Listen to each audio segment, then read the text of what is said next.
My name is Roosevelt, and at 32, I've built a tech company worth millions from nothing but determination and countless sleepless nights. Growing up poor in small-town Minnesota taught me to value every dollar, which is why I never hesitated to support my family financially when success came. I thought I was fulfilling my duty as a son, nephew, and cousin until that Sunday afternoon when I accidentally saw their group chat while fixing Mom's phone. The messages I never should have seen shattered everything I believed about family loyalty. Before I dive into this story, let me know where you're watching from in the comments, hit that like button, and subscribe if you've ever discovered a painful truth about someone you loved. I grew up watching my mother Donna work 3 jobs just to keep our lights on. Our small 2-bedroom apartment in Lakeville, Minnesota, always smelled like the diner where she waited tables during the day. At night, she'd clean office buildings downtown, often taking me along because childcare wasn't an option. I'd sit quietly in empty conference rooms, doing homework under fluorescent lights until well past midnight. My father walked out when I was 7, leaving nothing behind but a stack of unpaid bills and the fading echo of broken promises.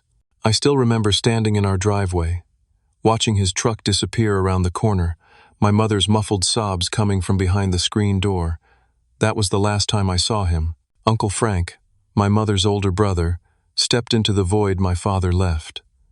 A mechanic with perpetually oil-stained hands and strong opinions, he became the man of our extended family by default.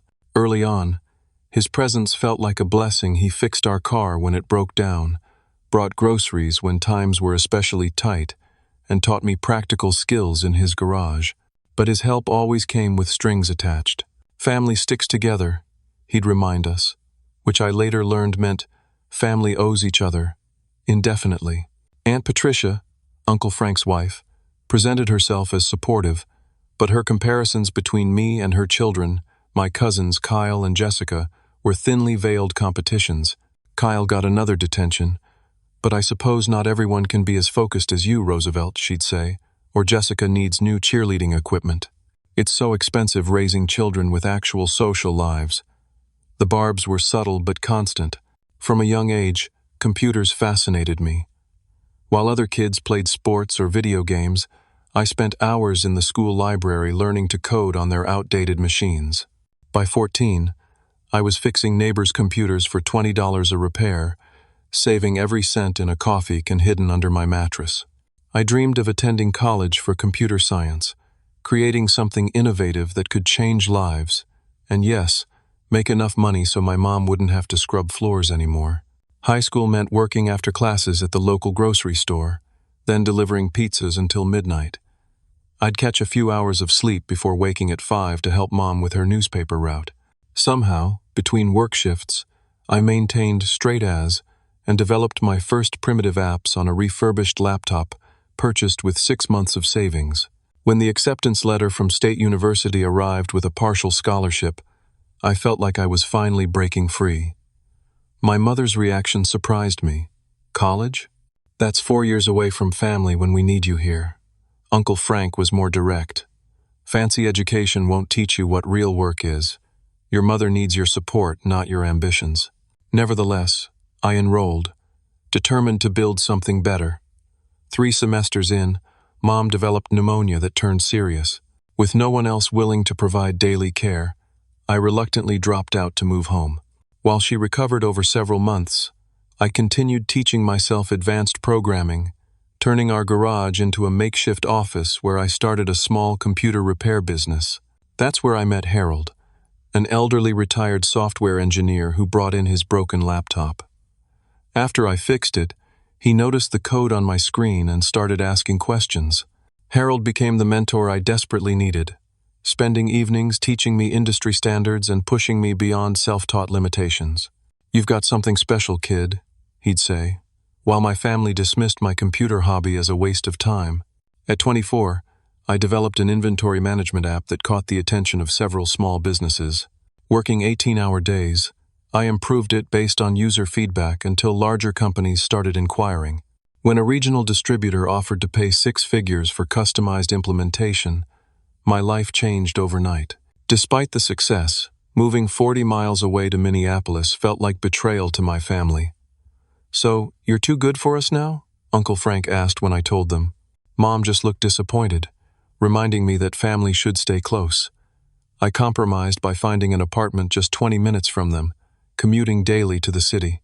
Marcus, a client who recognized my app's potential, proposed a partnership to expand its capabilities into a comprehensive business management platform. We founded Streamline Solutions together, securing seed funding that allowed us to hire our first employees. 3 years of relentless work later, our company valuation hit 8 figures.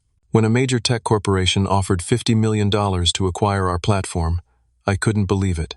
The struggling kid from Lakeville had somehow made it. After taxes and splitting with Marcus and our investors, I walked away with $15 million more money than anyone in my family had ever imagined. Instead of buying a mansion or sports car, my first major purchase was a modest 4-bedroom house for my mother in a safe neighborhood. I paid off Uncle Frank's mortgage and the mounting credit card debt he and Aunt Patricia had accumulated. I created college funds for Kyle and Jessica, despite them being in their 20s and showing little academic interest. I believed family lifted each other up. Soon I established monthly allowances for my mother, uncle, and aunt, $3,000 each, deposited automatically. I covered their cell phone plans, car insurance, property taxes, and medical expenses.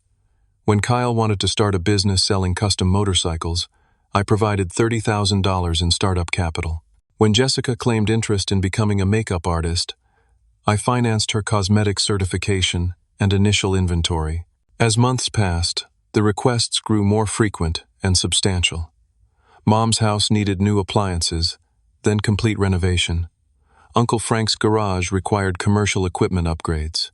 Aunt Patricia developed a sudden interest in luxury cruises for her health. Kyle's business hemorrhaged money with nothing to show for it. Jessica abandoned makeup artistry for interior design, then photography, then jewelry, making each career change, requiring new investment. Whenever I hesitated or asked questions about how previous funds were spent, I faced immediate emotional backlash. "After all we've done for you," Mom would say, eyes welling with tears. "Family supports family unconditionally," Uncle Frank would remind me sternly. Their disapproval felt crushing, reactivating the abandoned child within me who desperately sought family approval. So I kept giving, watching my bank account drain month after month. I still had millions, but the principle bothered me increasingly. The family I supported showed little interest in my life beyond what I could provide financially. They rarely asked about my well-being, new projects, or relationships. At family gatherings, they'd change the subject when I talked about my work, yet privately request more money immediately afterward. I began feeling less like a loved family member and more like an ATM with legs. Still, I continued supporting them because that's what good sons and nephews do, or so I believed. Sunday dinners at Mom's house had become a monthly tradition I both anticipated and dreaded. I'd arrive with dessert from her favorite bakery, prepared to spend 3 hours being subtly criticized while simultaneously fielding requests for financial assistance.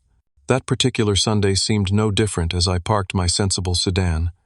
I never bought anything flashy to avoid family commentary. In her driveway, Mom greeted me with her usual kiss on the cheek. The house smelled like pot roast, my favorite meal growing up, now served strategically whenever someone planned to ask for something substantial.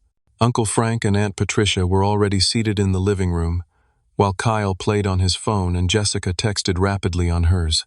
"Roosevelt!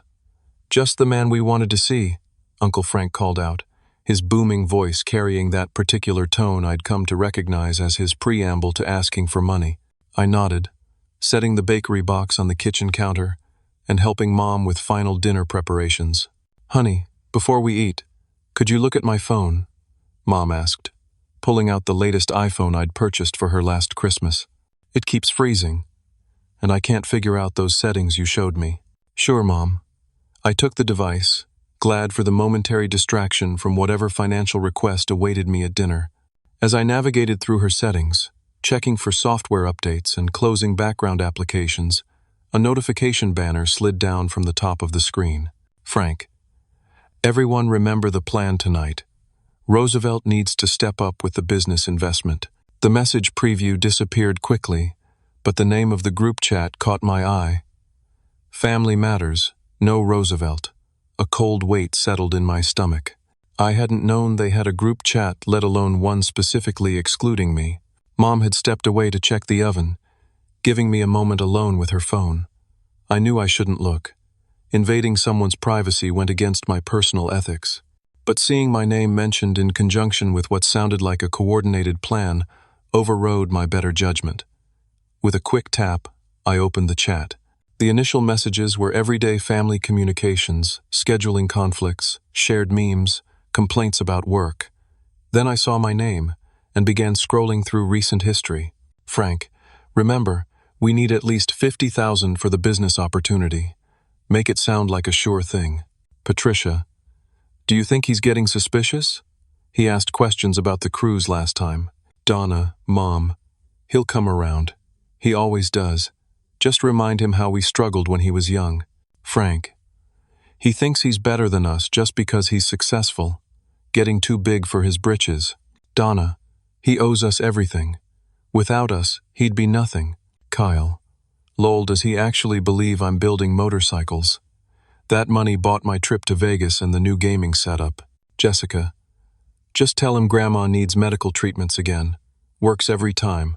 He never calls her to verify. My hands trembled as I scrolled further back, finding hundreds of messages spanning months. They detailed every manipulation, every lie, every fake emergency designed to extract money from me. The medical treatments for Grandma, who I now discovered was perfectly healthy but coached to sound ill on the phone. The education funds for my cousins diverted to vacations in Cancun and designer clothing. The business supplies for Uncle Frank sold online for cash. There were screenshots of my bank transfers with celebratory messages, mocking comments about my boring clothes and predictable generosity. Plans to ask for more each month because he won't notice anyway. Photos of items I'd paid for being resold through online marketplaces. The final exchange had occurred just that morning. Frank, tonight we present the business investment plan. Roosevelt will think he's getting shares in a real company, but we'll create some paperwork for show. Once the money's transferred, we split it 4 ways. Donna, what if he wants to be involved or see the business? Frank, we'll say it's still in development. After a few months, we'll tell him it failed. He's so busy he barely follows up anyway. Patricia, what are we using the money for? I want a kitchen remodel. Kyle, I need a down payment on that lake house. Jessica wants a new car. Frank, we can each use our share however we want. Just stick to the plan tonight. A notification popped up dinner was ready. I quickly closed the chat, finished the basic phone maintenance, and handed the device back to my mother with a forced smile. My heart hammered against my ribs as I took my seat at the dining table. Throughout dinner, I watched them with new eyes. Uncle Frank discussing the promising business opportunity that needed investment. Mom mentioning Grandma's declining health and increasing medical bills. Aunt Patricia commenting on their neighbor's kitchen renovation in a not-so-subtle hint. My cousins exchanging knowing glances whenever the conversation turned to money. I barely spoke, pushing food around my plate while nodding at appropriate intervals. They mistook my silence for consideration, rather than the profound shock and betrayal consuming me. I excused myself early, claiming a work emergency, unable to bear another minute of their performance. Think about the investment opportunity, Uncle Frank called after me. Family helping family is what life's all about.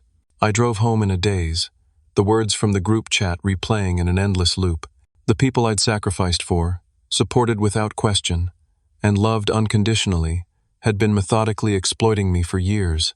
Every affectionate gesture, every expression of gratitude, every family memory, all potentially calculated manipulations designed to keep the money flowing. In my beautiful but empty house, I sat alone in the dark, feeling more isolated than I had in my entire life. Sleep proved impossible that night. I sat at my home office desk until dawn, meticulously combing through years of financial records. The spreadsheet I created painted a staggering picture.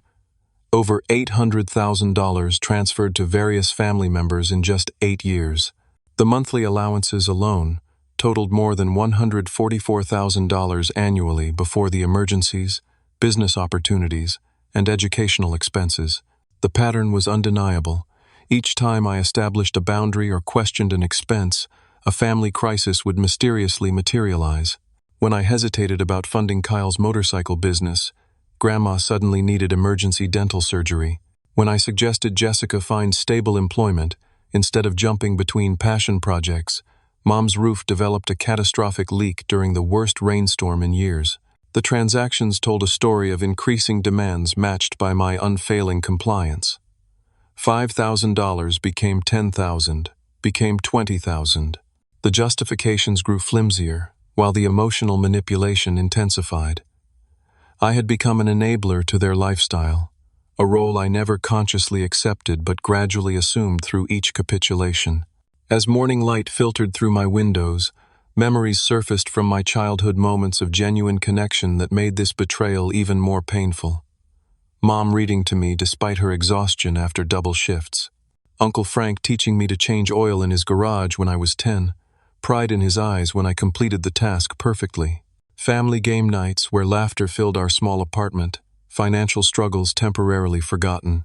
Were those moments real, or had I romanticized them? Had my family always seen me as nothing more than a meal ticket, a retirement plan, an investment that finally paid off? Had love ever existed without conditions? I recalled Mom's sacrifices during my early years, the missed meals so I could eat, the second-hand clothes she carefully mended, the parent-teacher conferences she never missed, despite working 60-hour weeks. Those actions reflected genuine love. Something had changed. But when? When success arrived? When giving became easy for me? Or had the potential always existed, dormant until opportunity arose? After a quick shower and change of clothes, I drove to Dr. Bennett's office for an emergency therapy session. I'd been seeing him monthly for work-related stress management, but this crisis demanded immediate attention. They've been systematically lying to manipulate me out of nearly $1 million, I explained, voice hollow as I recounted the group chat discovery. Dr. Bennett listened without interruption, his expression compassionate but controlled. When I finished, he leaned forward slightly. Roosevelt, what you're describing is a profound breach of trust from people who should prioritize your emotional well-being over financial gain. This raises important questions about obligation versus boundaries in family relationships. I always believed supporting them was my duty, I admitted. Successful son takes care of family. Isn't that how it's supposed to work? Generosity and duty aren't the same as enabling destructive patterns, he replied. There's a significant difference between helping family during genuine hardship and funding deception.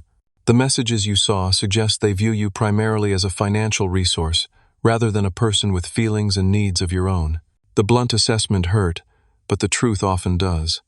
If I cut them off financially, I'll lose them completely, I said, voicing my deepest fear. That possibility exists, Dr. Bennett acknowledged. But consider what you'd actually be losing: relationships built on authentic connection, or transactions disguised as family bonds. The answer might determine whether that loss represents grief to process or chains being broken. The session continued for 2 hours, diving into childhood dynamics, examining patterns of obligation, and discussing healthy versus unhealthy giving. I left with homework to consider what genuine family relationships should look like, and to consult a financial advisor about untangling my complicated financial ties to my relatives. That afternoon, I met with Amelia, my financial advisor, bringing the spreadsheets I'd prepared overnight. Her professional composure briefly faltered as she reviewed the numbers. Roosevelt, this level of financial entanglement is concerning, she said finally. You've established numerous joint accounts, co-signed multiple loans, provided unlimited credit card access, and set up automatic transfers without verification systems. I trusted them, I said simply. I understand. But we need to implement immediate protective measures. She outlined a strategy for systematically separating our finances while fulfilling existing legal obligations. This won't be simple or quick, but it's necessary for your financial security. The plan required further legal consultation. Amelia connected me with Gregory, an attorney specializing in family financial disputes. He reviewed my situation with the clinical detachment I desperately needed. Your family has no legal entitlement to your continued financial support, he confirmed. However, disentanglement requires careful documentation and clear communication to avoid potential claims of promised support. With professional guidance established, I needed personal space to process my emotions and solidify my resolve. I drove 3 hours north to my small cabin on Lake Superior, the one purchase I'd made solely for myself, and significantly, the only property my family had never visited. For 3 days I sat on the deck overlooking the vast water, contemplating identity and worth beyond my provider role. Who was Roosevelt without family obligation? What did I want from relationships beyond transaction? How had I allowed my boundaries to erode so completely? The answers came slowly, between long walks along the shoreline and sleepless nights. I had substituted financial support for emotional connection, believing money could bridge gaps that actually required vulnerability and honest communication. I had enabled harmful patterns, becoming complicit in my own exploitation by refusing to acknowledge reality. My worth wasn't measured by provision, but by character. My identity existed independently from family approval. My success belonged primarily to me. While I gratefully acknowledged early sacrifices made on my behalf, they didn't constitute indefinite debt. On the final morning, watching sunrise over the lake, I made my decision. I would end the financial dependence permanently, offering relationship without resource as the only path forward. If they rejected that option, I would accept the loss and build connections with people who valued me beyond my wallet. The path wouldn't be easy, but it was necessary. With newfound clarity, I returned to the city, ready to implement the painful but liberating changes ahead. Strategic disentanglement required precision and professional support. Over the next week, I worked closely with Amelia to develop a comprehensive financial separation plan that would fulfill legal obligations while establishing clear boundaries. "We need to approach this systematically," Amelia advised during our planning session. "First, we'll document everything to establish a clear record. Then we'll separate accounts, modify recurring payments, and establish new limited support structures where appropriate." Together we cataloged every financial connection. Joint checking accounts with my mother, credit cards where family members were authorized users, automatic monthly transfers, loan co-signatures, and recurring bill payments. The list filled multiple spreadsheets. "For your mother's house, which is in her name but has a mortgage you pay, we'll transfer a lump sum to cover 6 months of payments into a dedicated account," Amelia explained. "This provides transition time without ongoing entanglement." For other expenses, we determined which constituted legitimate obligations, medical insurance I had contractually committed to provide, versus voluntary support, cell phone bills, car payments, and spending money. Each category required different handling. Next came consultation with Gregory to ensure all actions had solid legal standing. In his downtown office overlooking the city skyline, we reviewed the financial separation strategy. "You'll need to provide formal written notice," he advised. "Document delivery with signature confirmation. Clearly state the timeline for financial separation and which obligations will continue versus terminate. This creates both a paper trail and reasonable notice." Gregory drafted an official letter detailing the changes, timeline, and reasoning in neutral, factual language. The document explained that while I valued family relationships, I could no longer provide unlimited financial support. It outlined a 30-day transition period before major changes would take effect, giving family members time to make necessary adjustments. "Send identical letters to each adult family member," Gregory recommended. "This prevents claims that anyone was uninformed about the changes." With the planning complete, I sent the letters via certified mail, requiring signature confirmation. Then I waited, bracing for immediate backlash. Surprisingly, no response came. Days passed without acknowledgement, no calls, no texts, no emails referencing the letters. Family members continued their usual communication, making casual requests for money and acting as though nothing had changed. When Mom asked for extra cash to replace her living room furniture, I gently reminded her about the letter. "What letter?" she asked, genuinely confused. When I explained, she changed the subject quickly, saying she'd look for it later. Similar reactions came from Uncle Frank and my cousins feigned ignorance or immediate topic changes. They were implementing the most straightforward response to unwelcome information, pretending it didn't exist. The strategy had likely worked with authority figures throughout their lives. Ignore the warning, continue as usual, assume consequences wouldn't materialize.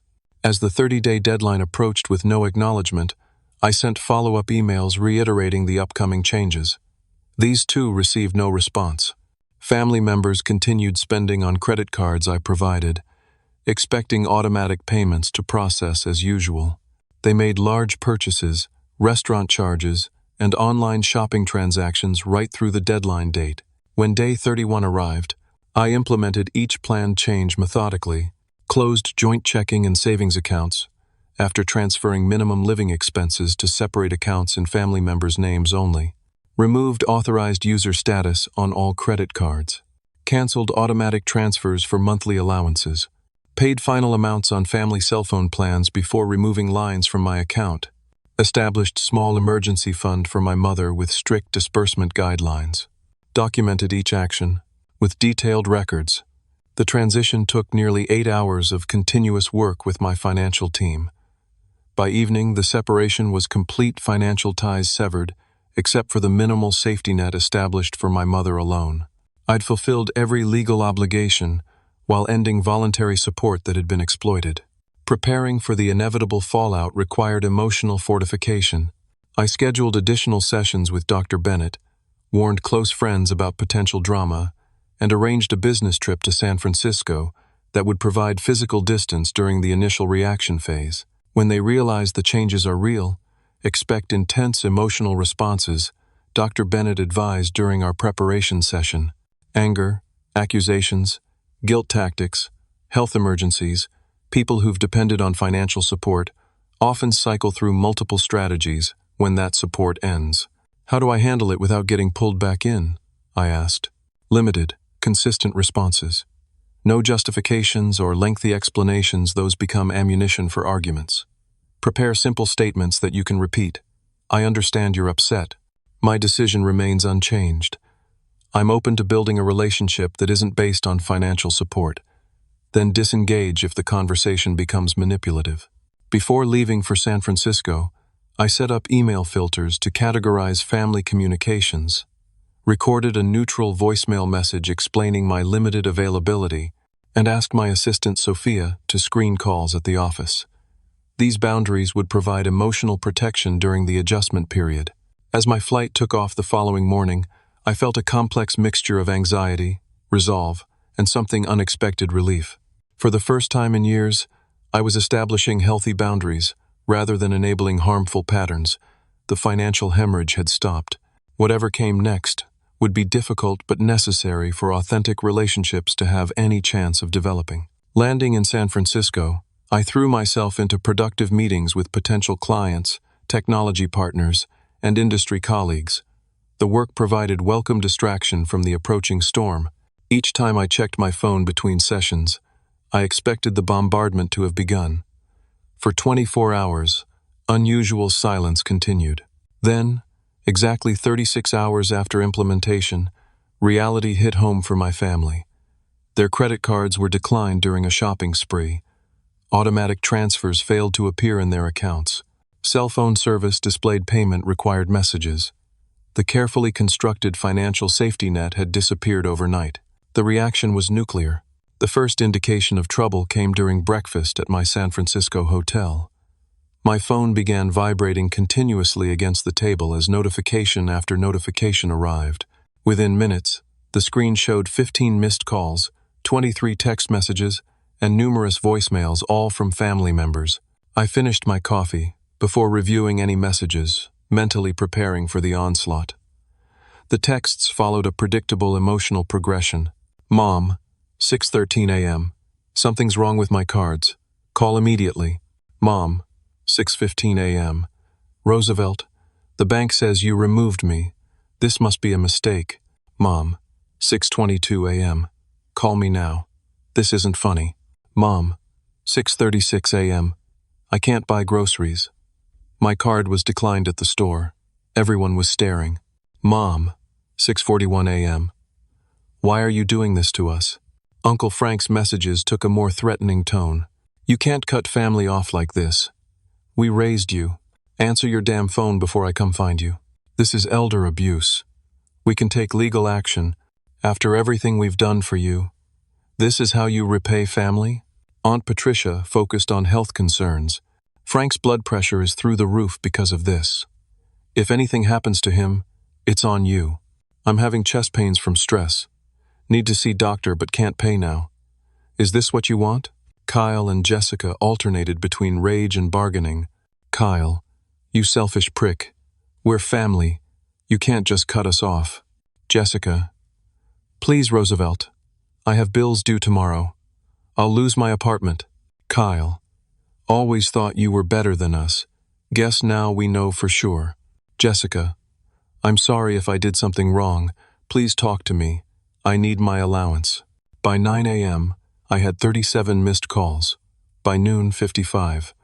11 voicemails ranged from tearful pleas to explicit threats. Email notifications continued, arriving throughout my morning meetings, forcing me to silence my devices completely. The most revealing message came from my mother at 11:23 a.m. Why are you doing this to us? Not, why are you doing this? Or, what's happening? But specifically to us, immediately framing my actions as aggression rather than boundary setting. The phrasing confirmed what the group chat had revealed in their minds. My primary value was financial provision. Anything less constituted active harm. I forwarded the communication records to Gregory, then composed a single response that I sent to each family member individually. I'm not available to discuss this matter by phone currently. As stated in the letter sent 30 days ago, I have ended voluntary financial support. This decision is final. I remain open to building relationships that aren't based on financial dependence. The measured response triggered another explosion of messages, each more desperate or hostile than the last. I maintained silence, focusing on my business obligations in San Francisco, while the initial shockwaves played out from 2,000 miles away. That evening, my neighbor Thomas called to report unusual activity at my house. There are 4 people trying to get in, he explained. Older couple, younger man and woman. The older man is yelling and pounding on your door. Should I call the police? No need, I sighed. They're my family. Please let me handle it. I called Mom's cell phone immediately. What are you doing at my house? I asked when she answered. We need to talk to you, she replied, voice tense. You can't just abandon your family like this. I'm in San Francisco on business, I explained. I'm not home, and I didn't abandon anyone. I simply stopped providing financial support, as I clearly communicated I would do. Please, leave my property now. Not until you turn the money back on, Uncle Frank shouted in the background. If you don't leave immediately, my security system will automatically notify police of trespassing, I stated flatly. A bluff, but a necessary one. I'm happy to schedule a conversation when I return, but this approach isn't appropriate. They eventually departed, but the incident signaled escalation rather than acceptance. Family members began contacting my workplace the following day, overwhelming the reception desk with calls and demands to speak with me. Your uncle called 6 times this morning, Sophia texted. He told me you're having a mental breakdown and they're trying to get you help. Should I be concerned? I'm perfectly fine, I assured her. They're upset about financial changes. Please continue directing them to my email. Marcus, my business partner, called next. Roosevelt, what's going on? Your mother showed up at the office claiming you're in some kind of crisis. She was quite upset. I explained the situation briefly, embarrassed that my personal issues had invaded our professional environment. Marcus proved supportive. Take whatever time you need to handle this. Family stuff gets complicated. Just let me know how I can help. His understanding provided welcome relief amid the chaos. Not everyone in my life viewed me as a walking ATM after all. The ultimate boundary violation occurred on my final day in San Francisco. I was meeting with important potential clients at an upscale restaurant when Uncle Frank and Kyle somehow tracked my location, likely through social media posts by business associates. They entered the restaurant during our lunch meeting, immediately spotting me at the corner table. There he is, Uncle Frank announced loudly, striding toward our table with Kyle close behind.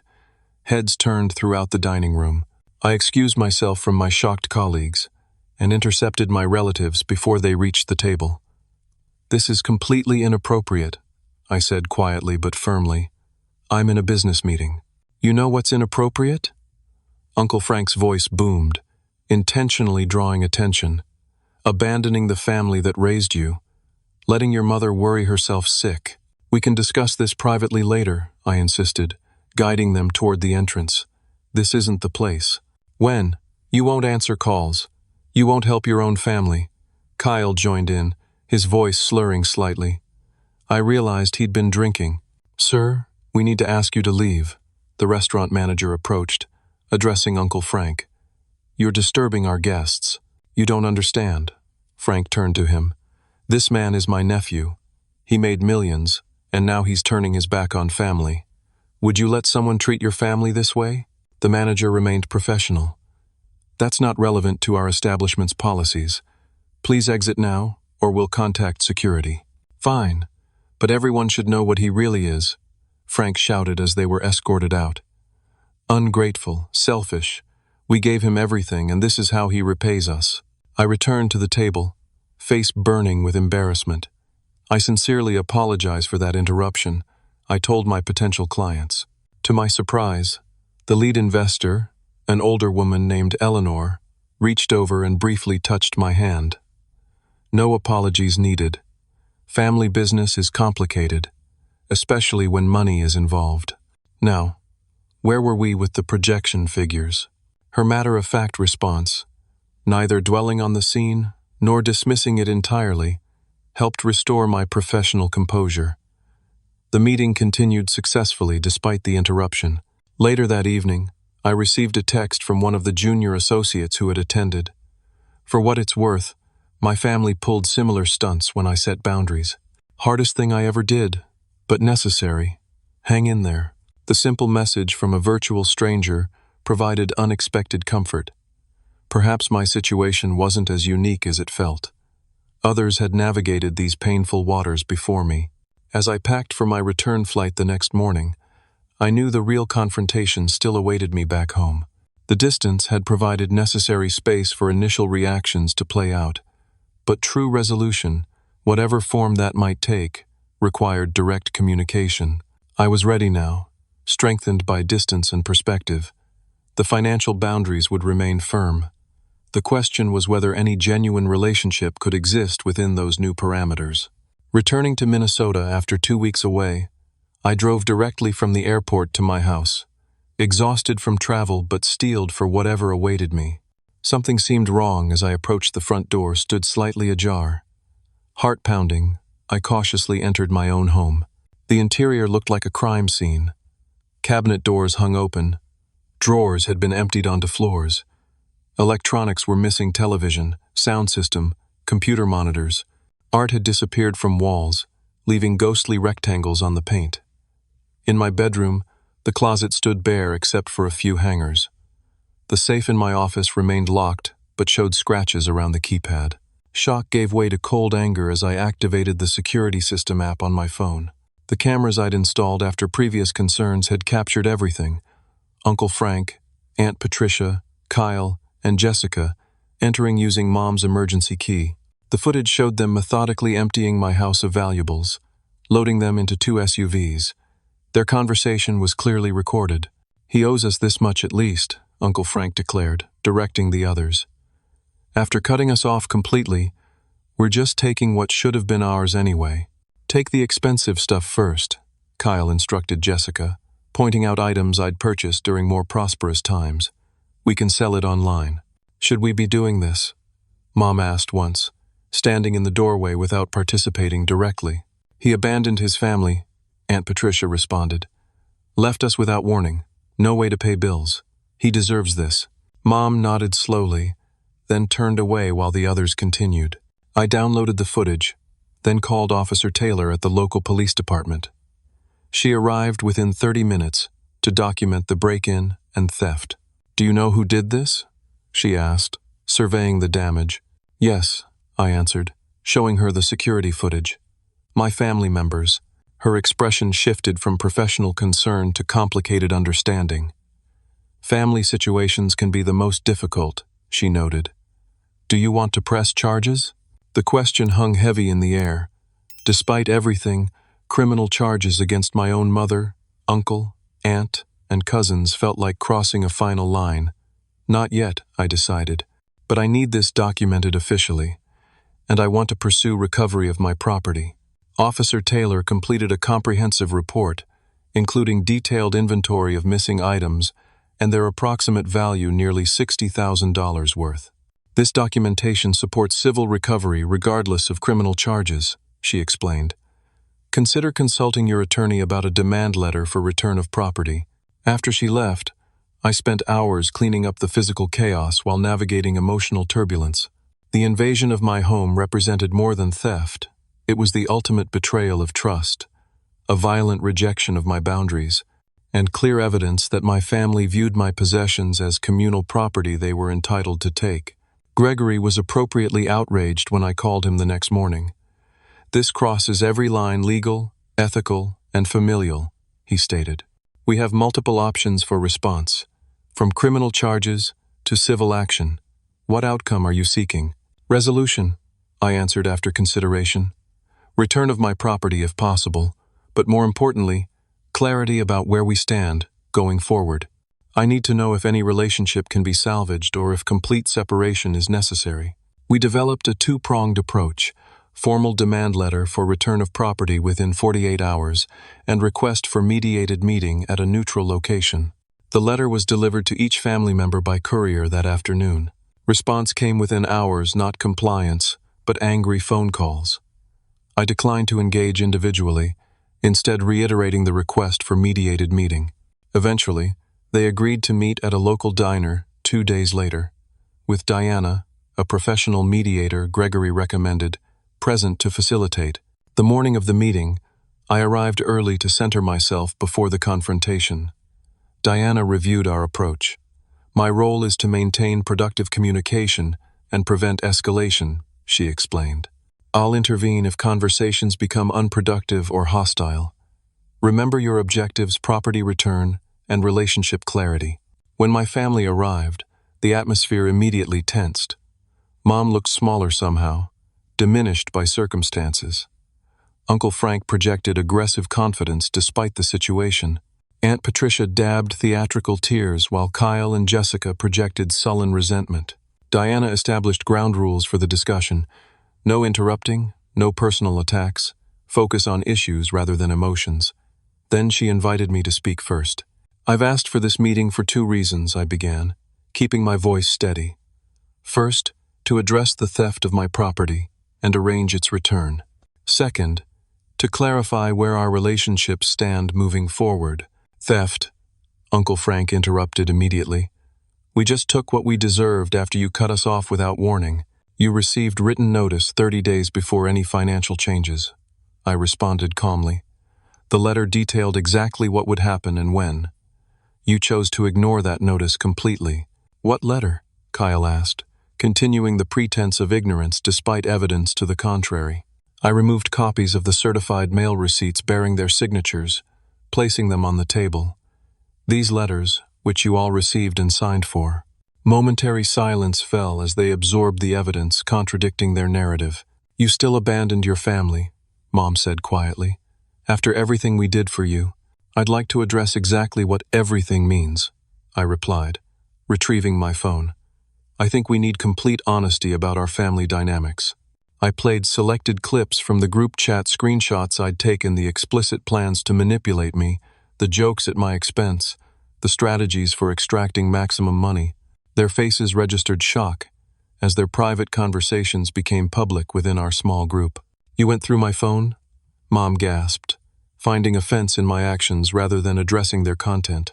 I saw messages accidentally while fixing your phone, I clarified. But that's not the point. The point is that you've been systematically lying to me for years to obtain money under false pretenses. The evidence was irrefutable. Faced with their own words, they shifted strategies. You're wealthy, Aunt Patricia argued. You wouldn't even notice that money. We're family, we're supposed to share. I've shared generously, I countered. Over $800,000 in 8 years. The issue isn't sharing, it's dishonesty and manipulation. Creating fake emergencies, pretending Grandma needed medical treatments she never received, claiming to start businesses that never existed. You owe us for raising you, Uncle Frank insisted, voice rising, for everything we sacrificed. Mom made real sacrifices when I was young, I acknowledged. I've more than repaid those through years of support. But obligation isn't infinite, and it doesn't justify lies. Diana intervened as emotions escalated. Let's refocus on the concrete issues. Roosevelt has requested return of his property taken from his home. How do you plan to address that? Defensive justifications followed. They'd already sold some items. Others were being stored at their homes. Some had been given to friends.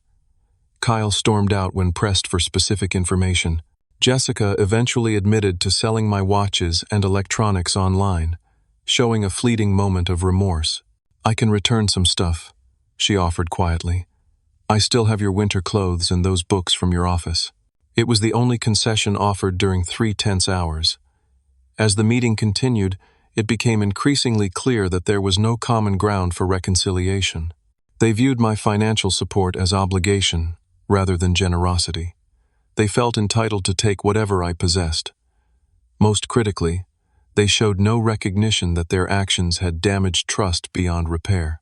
The breaking point came when Uncle Frank issued his ultimatum. It's simple. Either you support your family financially like you should, or you're no longer part of this family. That's your choice.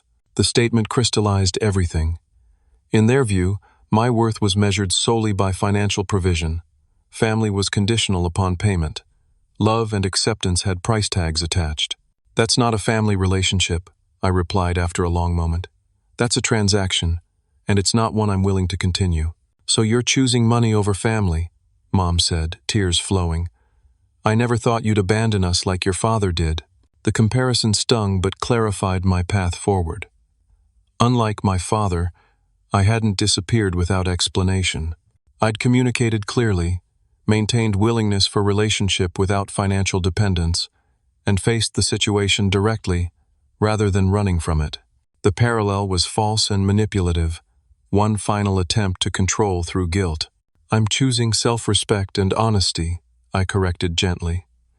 I remain open to relationship based on mutual respect, rather than financial obligation. If that's not acceptable to you, then yes, we need to part ways. The meeting ended without resolution on property return or relationship repair. My family departed with various expressions of anger, hurt, and resentment. Mom's tears as she walked away nearly broke my resolve, but I remembered the group chat messages in her own words. He owes us everything, and maintained my boundary. Driving home alone, I experienced the complex emotional mixture that Dr. Bennett had prepared me for grief, for the family relationships I'd hoped for, relief at finally breaking unhealthy patterns, fear of the unknown future, and strange peace knowing I'd chosen integrity over enabling harmful dynamics.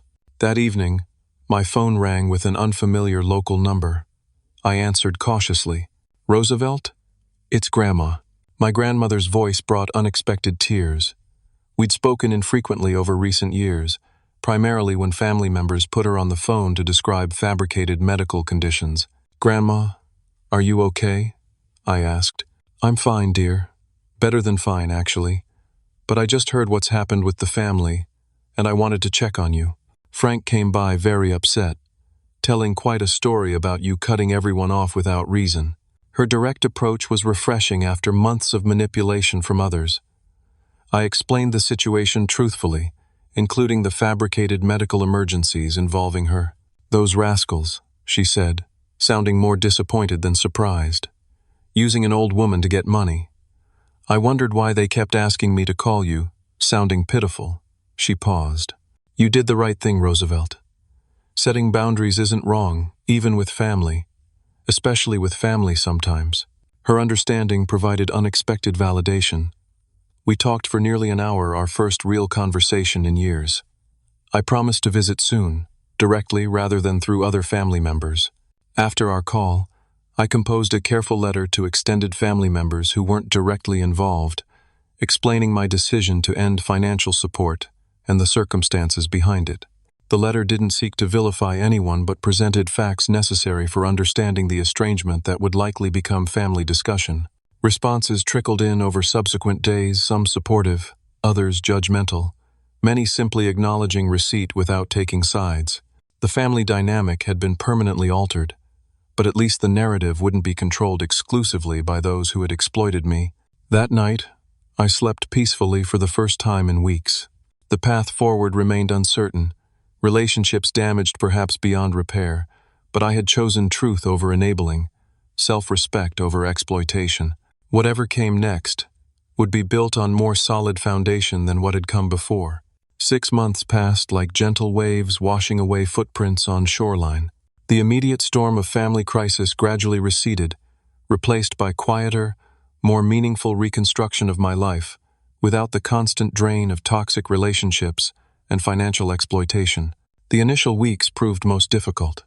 Habits of checking on family members, responding to their needs, and measuring my worth through their approval were deeply ingrained.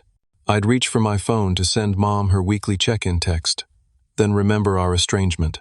I'd see something Kyle would enjoy, and instinctively think about buying it for him, then recall the security footage of him carrying my possessions from my home. Dr. Bennett helped navigate these moments, normalizing grief while reinforcing boundaries. You're mourning relationships as you wished they were, not as they actually existed, he explained during one particularly difficult session. The family you're missing is partly idealized, the one that would have appreciated your generosity and reciprocated with genuine care rather than escalating demands.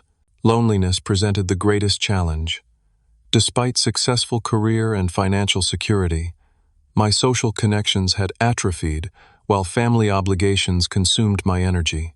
Weekends stretched empty before me, without obligatory Sunday dinners or crisis management calls from relatives.